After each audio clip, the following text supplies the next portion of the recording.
The views and opinions expressed do not necessarily represent those of Access Fort Wayne, the Allen County Public Library, or any other supporting group. Get involved with Access Fort Wayne and make your own television programming. Call 421-1250 to find out more.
Tiny camera. Feel that. Feel how flexible that is. Tiny and flexible. And then we can put this tiny camera down. No, it's a camera. It's a fiber optic camera. So we can put this all the way down into the lung, and then we can see. We can zoom into the lung. So what we see here is this is what we'd be seeing with our camera. This is what we'd be seeing with the computer-generated model of the lung. And that's the spot in the lung that we're trying to get to. So we really use this kind of forward-back motion and side-to-side motion, like almost like a video game, to try and get to that spot. And we just follow the GPS, we follow the blue line. You want to try it? That's neat. Would any of you guys want to try it? Okay, put down your back. And so this one will take you forward and backwards. See how it's going up and down in there? And this will take you side to side. Side to side. Yeah. Okay? And so you just want to follow the blue line. Okay, good. Now I'm going to do the side to side part. So you go forward. There you go.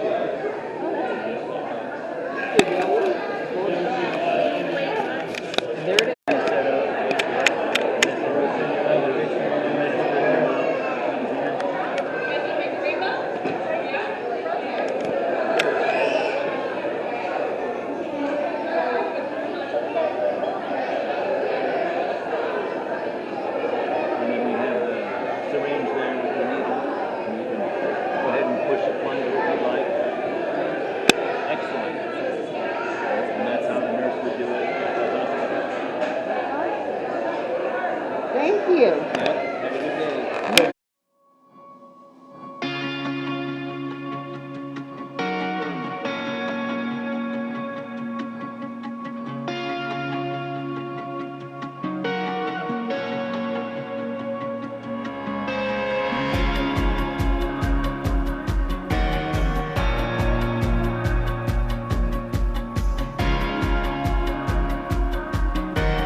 cavities and extend the grooves down to the harder layer of fencing underneath the tube.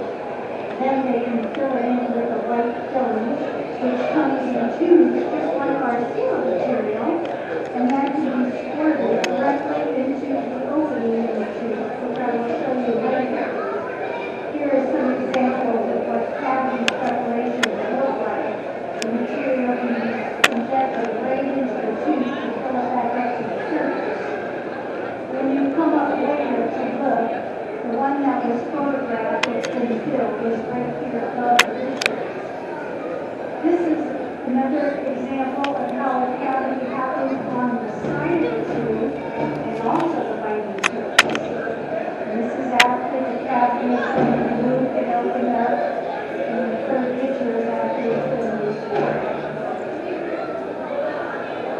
This is again a tube that's been fixed in this third example. Some cavities can be rather deep. These are the ones that I was saying are starting to hurt the tube, where it hurts to put pressure on it. The face may have some swelling, gum inside the mouth may have some swelling. You can see how deep the cavity is just by looking at the tube. If you have a mirror in your bathroom, you open it up, you can probably see how large this cavity is getting. Once the tube has been opened up to remove the cavity, you might see a circular area here. That is the opening to the hole for the blood vessel and the nerve. So in this particular case, the tube was in the mouth of the individual.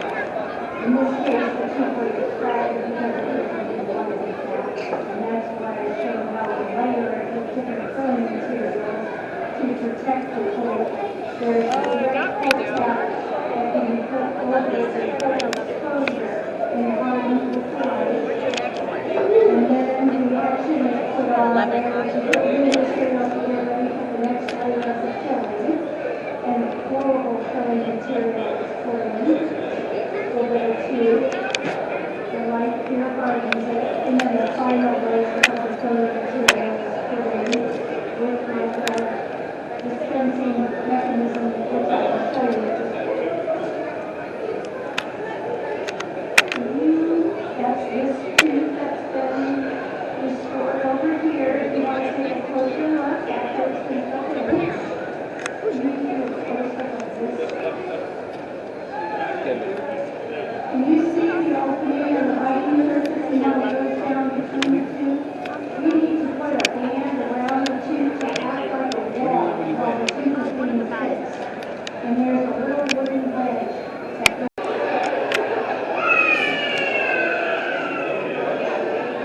So it's going to be blue. And then he's going to have water.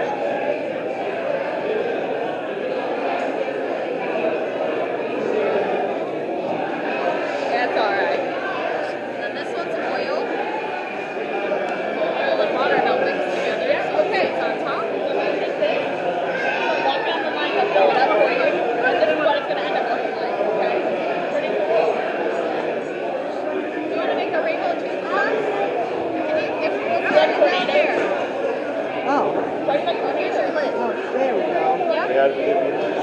Like you said, they're scary. There you go. Thank you. Thank you. I don't like her. Through the leg atrium, through one of the heart valves, pulmonary custom valve, into the right ventricle, into the pulmonary artery, out to the lungs, where every time you breathe, oxygen comes in, the blood turns red from being blue, and then it comes back to the left atrium, through the mitral valve, into the left ventricle, and then it's pumped out to the rest of the body. Your heart beats a lot. It beats on average 70 times a minute. And over the course of your lifetime, it may beat 2 or 3 billion times. So it's hard to think of a machine that's made by man that could, beat over and over again 3 billion times. And so we can also think of the heart as an electrical system. And we can look at an EKG, which is a little electrical chart of the about the heart as a piece. And the atrium, which are the two top chambers of the heart, have this little electrical pump called P-wave. And that's when they load the blood, they're kind of like loading chambers, and they pump the blood into the ventricle right there. And then the ventricle squeeze with this big electrical spark called the QRS wave. And that's when the blood is pumped out to the lungs and then the rest of the body. The heart doesn't just squeeze like this, it squeezes up in a twisting type motion in the chest. So it's a very dynamic organ and very sensitive to injuries. So heart surgery hasn't been around a long time. The first heart surgery that was successful was done by Dr. William Hale in Chicago, who is an African-American surgeon, and there was a bar fight, and somebody got stabbed in the heart with an ice pick, and they opened their chest through the left side here, and then sewed the hole in the heart closed with no extra blood, no bypass machine, and a suture made out of cat blood. And the patient survived. Most heart surgery before World War II was what we call extracardiac surgery. So that maybe it's narrowing of the aorta, a condition called coarctation, and other things outside of the heart. But when soldiers returned or were on the battlefield in World War II, surgeons became more brave and shrapnel and bullets and needles hearts. And they started, as they came back, you can see a little bit of the timeline here, these were all outside of the heart. And then we're starting to do the first open heart surgeries, meaning within the heart, in the 1950s. And of course, once cardiopulmonary bypass, the machine to replace the work of the heart came out. The rest is kind of history. Cardioplegia is heart stopping. And so it's a medicine we use, it's like Gatorade for the heart. It's high in potassium. That's the same stuff they use for lethal injections, but we do a controlled version of it. And it's got some other things like Gatorade for the heart. And it allows us a bloodless, motionless feel.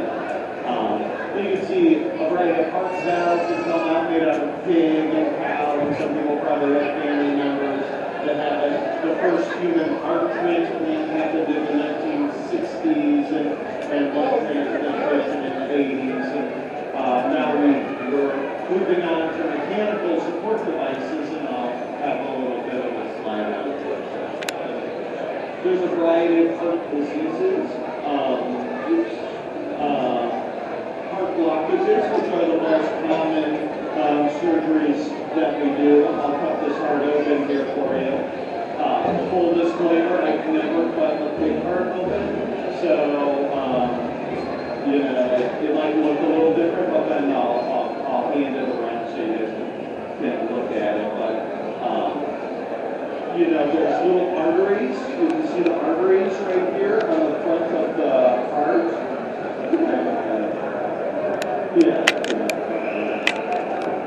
And so we do bypass procedures where we do that blood flow to these vessels. Hello, I'm Dina Jackway, Chief Administrative Officer for Parkview Health, and welcome to the Parkview family. Welcome! We're glad you're here! Welcome to Parkview. We're glad you're here. Welcome to Parkview! On behalf of Parkview Health and the Parkview Physician Group, I want to welcome our colleagues from Ohio into the Parkview family. Welcome, Parkview Archibald!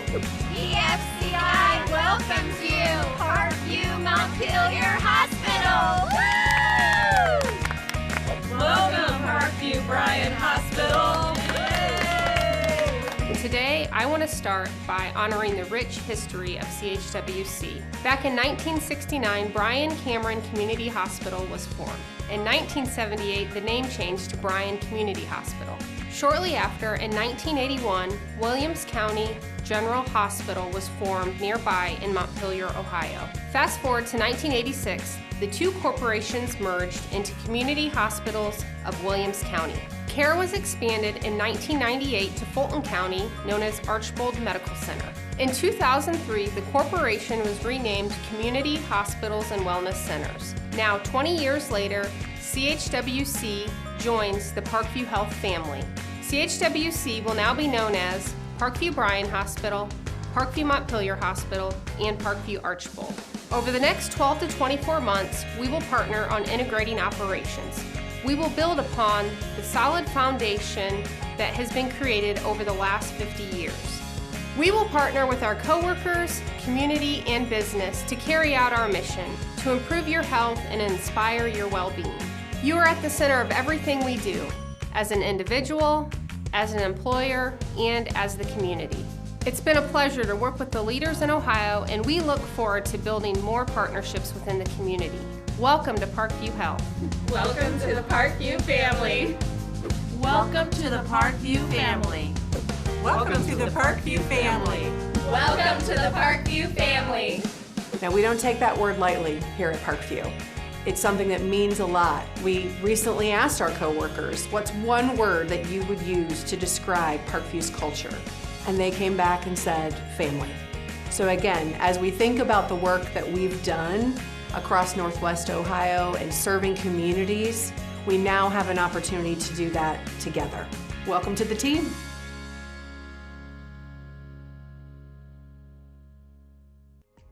So the challenge when we started developing or thinking about Parkview Southwest was, what can we do different? How can we make healthcare better in our community? So when patients have an injury, let's say they have a fall and they injure their shoulder, do they need to go to an emergency department, or do they need to go to an urgent care, or do they need to wait until Monday or Tuesday and call their doctor? So when you have that question in your mind and you don't know whether you should go to an urgent care or an emergency department, you can just come to Parkview Southwest, because we deliver both levels of service. If you have an injury and we determine that that injury is very minor and only required those services that would be provided at an urgent care, then we will treat you as an urgent care patient, and then most important, we will bill you as an urgent care patient. So you won't have to pay the higher cost that's required in an emergency department. If they need an emergency department, then we're going to be able to manage them as an emergency department patient. We have everything that you need for a very, very sick patient. We have worked with our local EMS providers. There are a few types of patients that they wouldn't bring here, and that would be patients that should always go to a trauma center, and those are the highest level of trauma patients, and that's also patients that have a cardiac arrest in the field where they're able to get back spontaneous respirations, and they would take those to a higher level of care also. We're going to be able to deliver really, really good quality care. We have emergency department nurses that are going to be here, so that patients that come in are going to get that really top level of care. And we have emergency department physicians that are all well trained and board certified in emergency medicine that are going to be able to deliver excellent care to every single patient. So one big thing that's really important to us here at Southwest is to remove the guesswork that you have while you're a consumer or while you have an injury or an accident or an illness. So if you have any type of illness or accident and you're not certain whether that can be managed at an urgent care or whether that requires the services in an emergency department, you can just come here to Parkview Southwest, and we're going to be able to sort that out for you. We'll have everything you need so that those services, if you just need minimal service, we'll be able to deliver that to you. The most important thing to me is that what we do is the best thing for the patient. And that's what I really like, is our standard of care that we're going to be able to give. So you really have to have an emergency department to have all those resources. You might not need those resources, and we hope you don't need those resources, but when you do, we're going to be here to deliver that for you.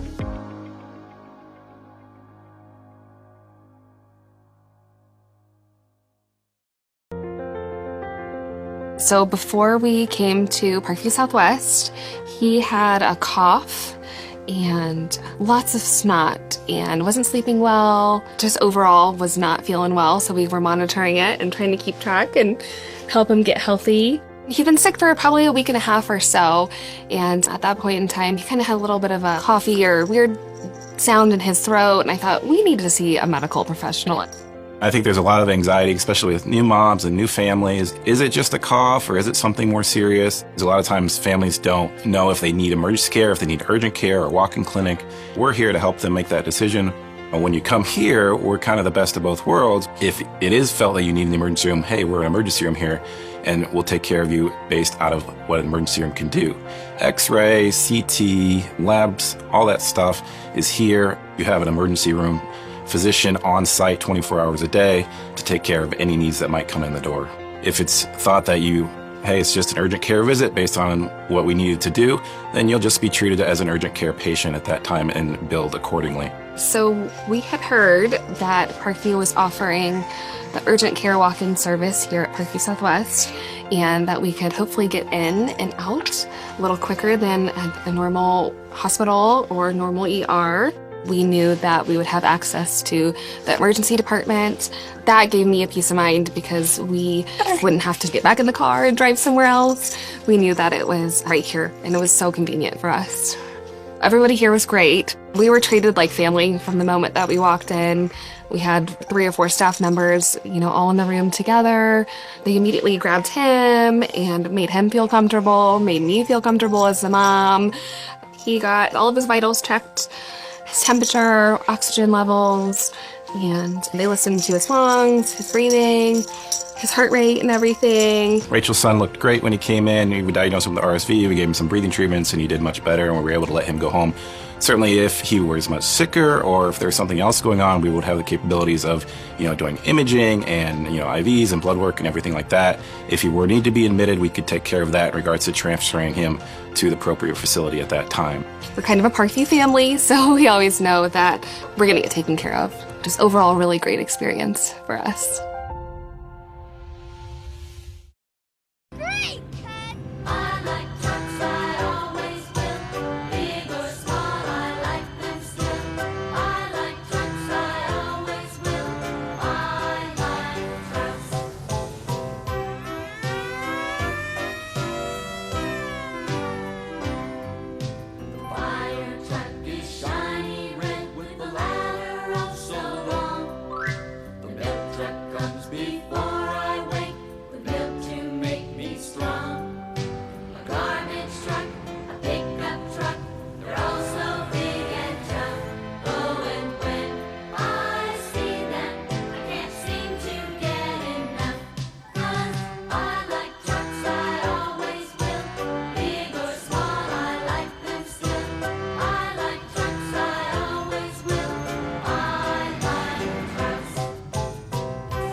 Up and down.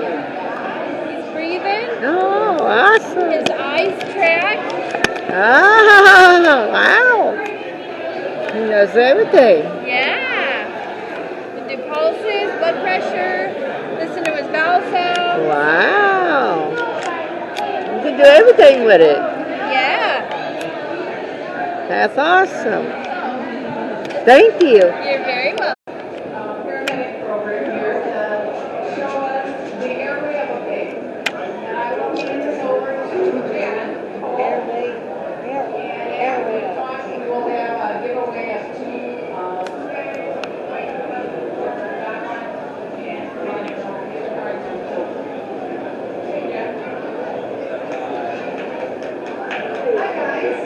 We're really excited today to show you guys what it looks like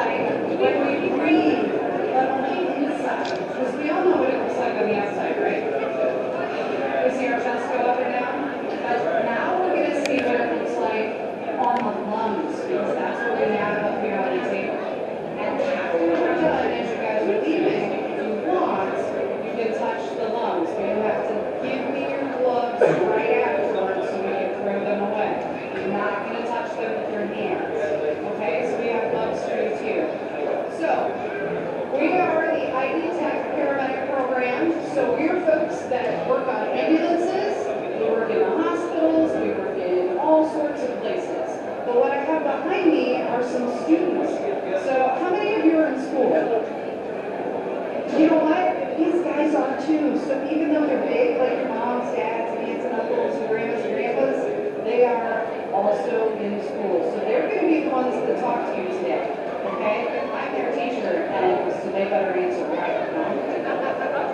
Yeah. All right, I'm going to let Jonathan talk. Hi everyone, like you said, I'm Jonathan. I'm really loud, so I don't really need that.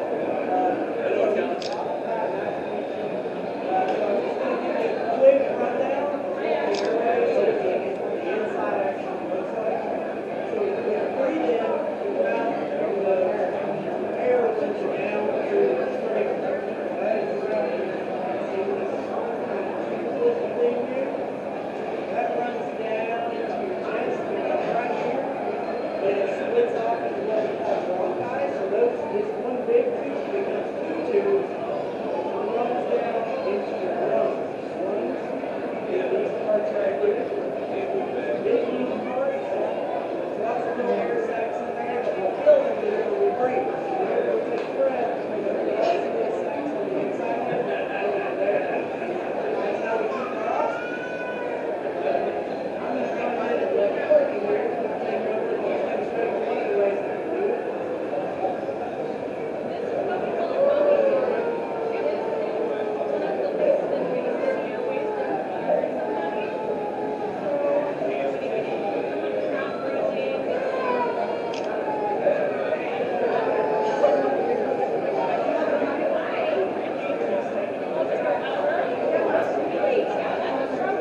So instead of going in through your mouth,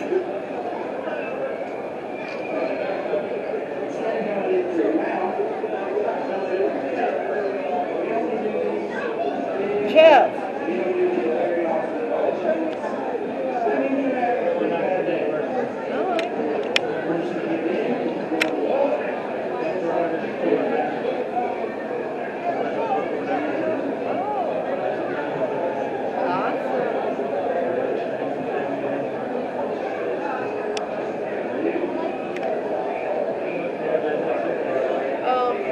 We got Tony in ice.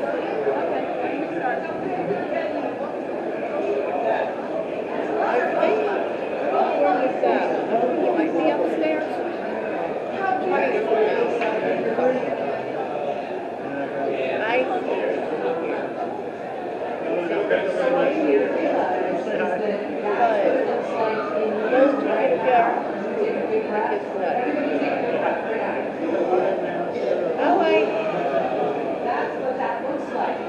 It reaches down to the tiniest little places and gives us air. So that oxygen can go all the way down here to your toe. Can go everywhere. So now the question is, do you have questions for these guys?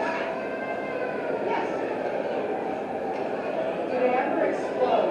So it kind of explodes, but not like you think. It isn't like, right, and messy. What happens is it can kind of explode, and then the lung will get small again, like those over there, and you won't be able to get any air then until we fix it. Okay? So it isn't like a big explosion with lung pieces, you know, all over the place. Because that's what we think in our head, right? Yeah. Any other questions? Yeah?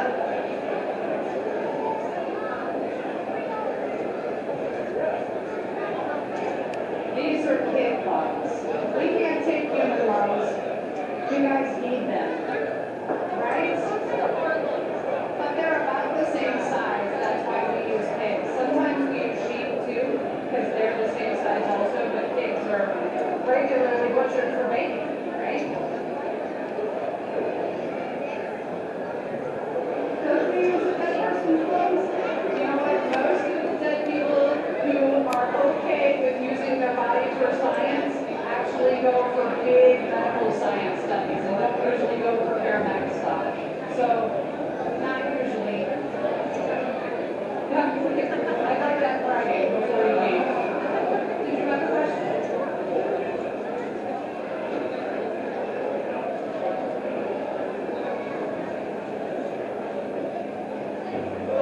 So how do we get the pigs' lungs? That's a good question, because pigs don't sign and let us do it.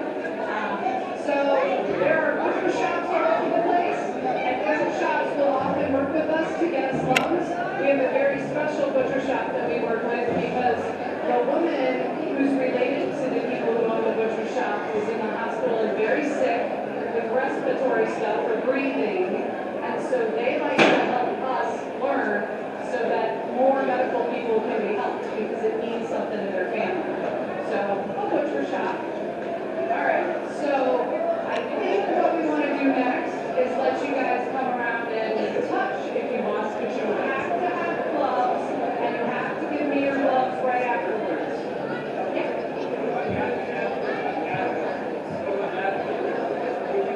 Asthma, so neither of those have asthma, but asthma people have trouble breathing air out. They get stuck inside. Could we do our ramp before you all come down? Because otherwise they'll be a little chaotic. Would you like the first one? This will be for the first Barnes and Noble gift card. 8296015.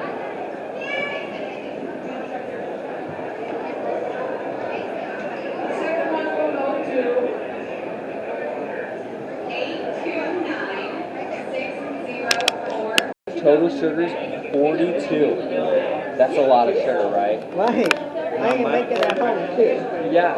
Making it at home is pretty good, but try to keep that sugar out of it. I like unsweet. Yeah. Not as much sugar. Right. My favorite drink growing up, though, was that sports drink, Gatorade. Look how much is in it. Oh. Okay, and you know what sugar does to your teeth? It is utilities. I'm Yep. working on staying on Philly yet. Yeah. So our favorite one, because it has zero, is water. Oh, yeah. That can help wash out all that sugar too, okay? Now you can show us all the cool stuff that we do over there. You can see some of these other teeth that we've taken from them.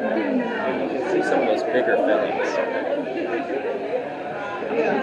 One feeling is so full I have to crown.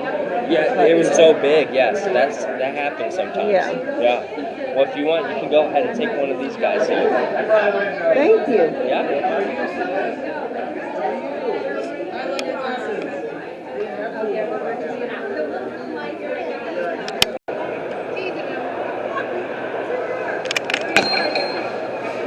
Out here with Tommy and Icy.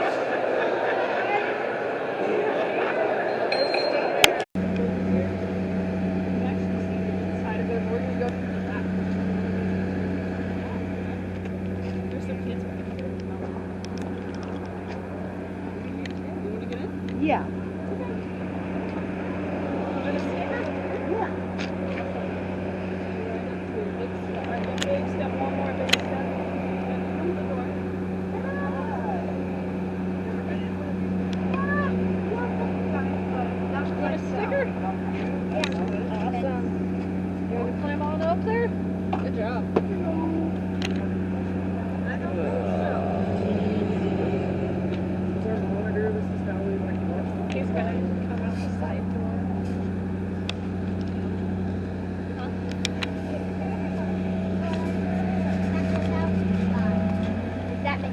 There was. Wesley. That's true. Sometimes we can help them come back. Yeah. And is that what that? This is oxygen. That's like oxygen. So, like, but can't they just breathe in the air? Well, so if somebody have trouble with that. Yeah, if they have trouble with that, we can give them some of this, and it usually helps them breathe a little easier and So, get like, more air. this is cool. So, like, you have like all the equipment right here in this ambulance that you would have in a hospital. Most of it, not all of it, but most of it. So, like, It's kind of similar to what you would have like in an emergency room. so, what's probably the worst thing you've ever had to deal with? Just really bad car wrecks. You know, sometimes we have to deal with people that are, you know, about to pass away or have passed away. That's hard. So, like, how many people do you pick up in one of these every year?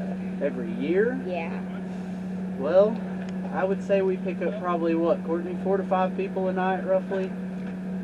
So 4 to 5 times 365, basically. Yeah. Can you do that math? Yeah. Not without No. a piece of paper. I got a calculator. Yeah. I can't do that math in my head.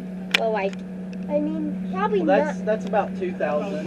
So that's just me in one shift. I would say on average we probably pick up about what would you say? 7,000 to 8,000 people a year. That's terrible. It is. Yeah, like, depending. So, But like, sometimes not all those people are hurt. yeah. Yeah. Sometimes we take people back home if they've been at the hospital. Like if they aren't able to like move their arms or legs or something, we can take them back home on one of these, and that way, because we're trained to move people and stuff like that. Cool. Any other questions or anything? No. No? Ashley, how often does you actually have an emergency versus like non-emergency calls? It depends on where you're at. So like, I work in Whitley County, which is like Columbia City, if you know where that is. Yeah. I mean, I would say probably twice a day, maybe. Wow. Roughly. And then some of the others are just like people that we take from one hospital to another hospital. We do that quite often. When- I work for Parkview. Oh, awesome. Be careful where you step. You're gonna fall off. Thank you. Yeah, you're welcome. that. All right. Man, I don't know how they're supposed to work with people like this. Right? Well, they don't. Well, I don't think they do. They're stopped when they work on people. Usually. Yeah.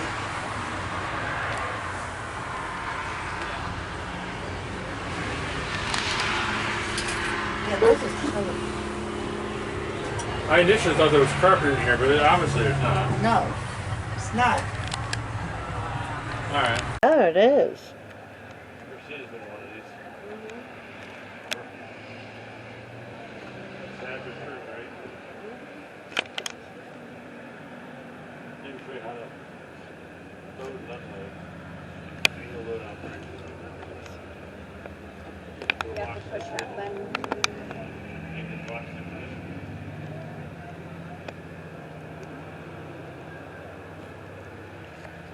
It's pretty cool. Yeah. It's the first time I've seen inside of one. You hope that Yeah. never happens to you. Right. For a long time anyway. There may be a day. Yeah. I remember sitting on the end of one before. But I did get an bike.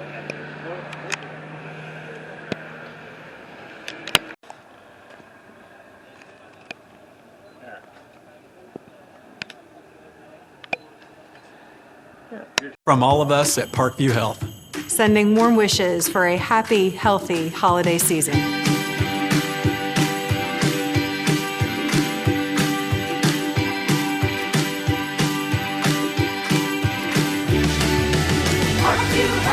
Parkview Health, we all want to say, take good care and be well throughout the holidays. Hey, Parkview Health, we all want to say, take good care and be well throughout the holidays.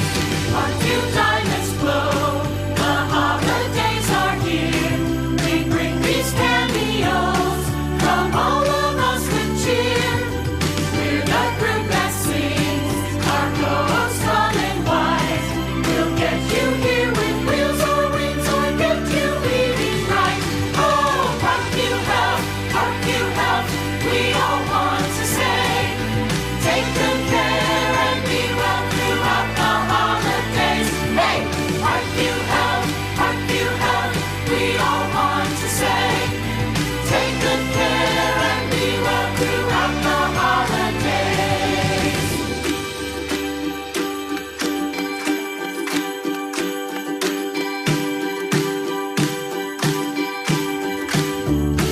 We're proud to sport our green, help patients get on track, in person or on screen.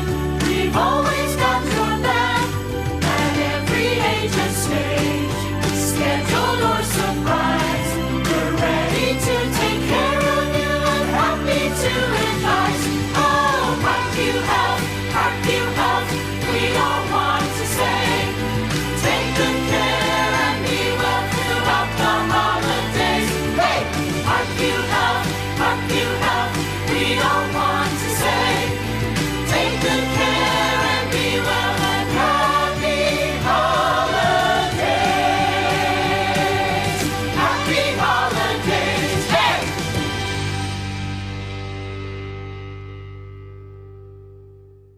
Great, Ted! I like trucks, I always will. Big or small, I like them still. I like trucks, I always will. I like trucks.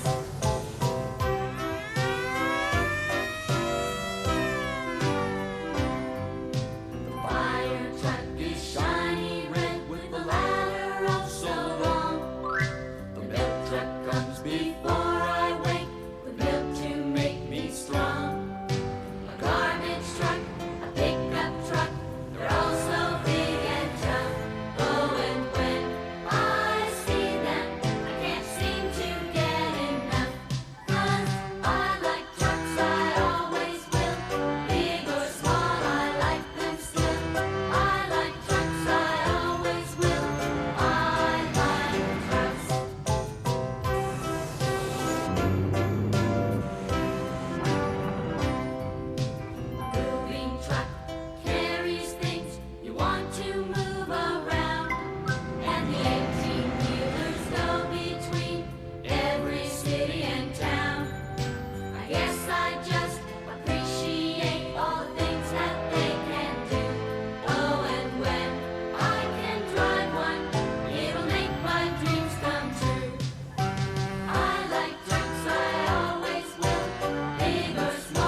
I'm Kate Wyatt, or Dr. Kate Wyatt, as I'm getting used to, and I'm a first-year internal medicine resident here at Parkview.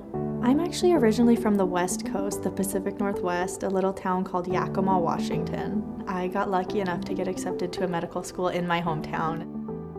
Medical school, you learn kind of like the base general knowledge, and now being in my residency, I'm just learning everything I wanted to learn. So across the nation, internal medicine residency is 3 years total. Typically what it's going to look like is you'll have residents, senior residents, and then attendings who are people that have completed their residency and they are specialists in their field. We'll do rounds together where we see patients. Ultimately, they're in charge of patient safety, making sure orders are in, and then our education, making sure that we're learning, putting in everything appropriately, and kind of progressing in our knowledge base. Parkview Internal Medicine Residency actually does what's called a 4+1, meaning we'll do 4 weeks of a rotation, like we'll do 4 weeks of wards. Wards is what we do most, especially during our first year of residency.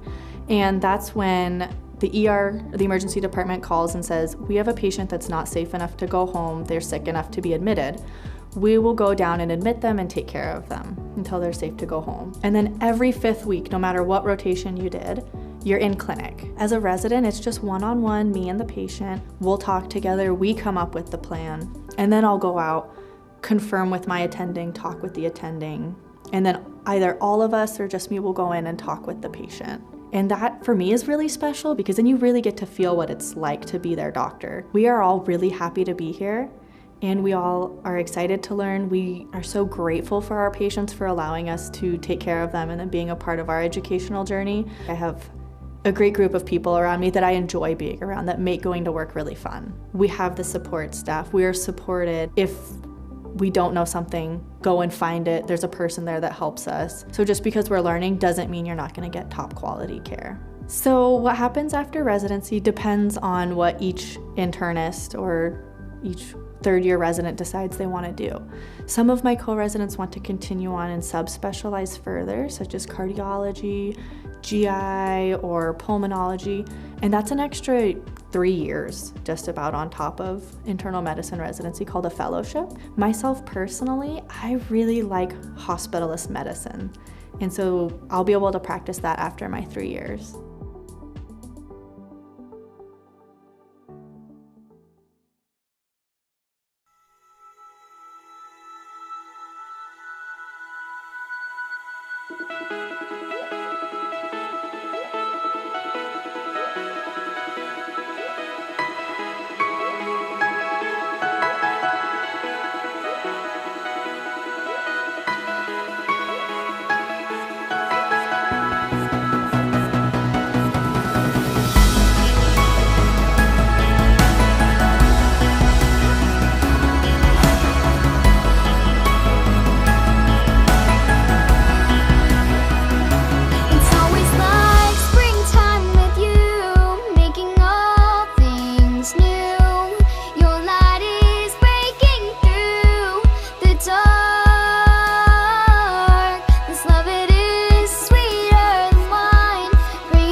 first time. Finally living for the first time. It's like I'm living for the first time. Finally living for the first time. It's like I'm living for the first time. Finally living for the first time. It's like I'm living for the first time. Finally living for the first time. It's like I'm living for the first time. Finally living for the first time. It's like I'm living for the first time. Finally living for the first time. This is what you do. This is what you do. You make me come alive. This is what you do. This is what you do. You make me come alive. This is what you do. This is what you do. You make me come alive. This is what you do. This is what you do. You make me come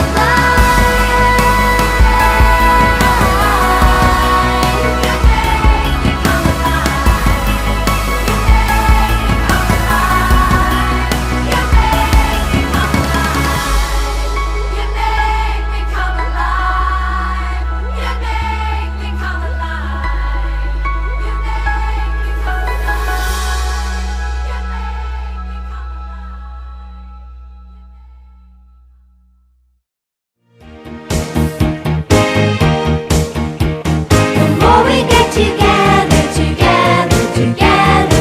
Subscribe to us. Throw my paint back up. The more we get together, the happier we'll be. 'Cause your friends are my friends and my friends are yours. In the stars tonight, so watch me bring the fire, set the night light. Please subscribe to my YouTube, Blue Money Army. On, get up in the morning, cup of milk, let's rock and roll.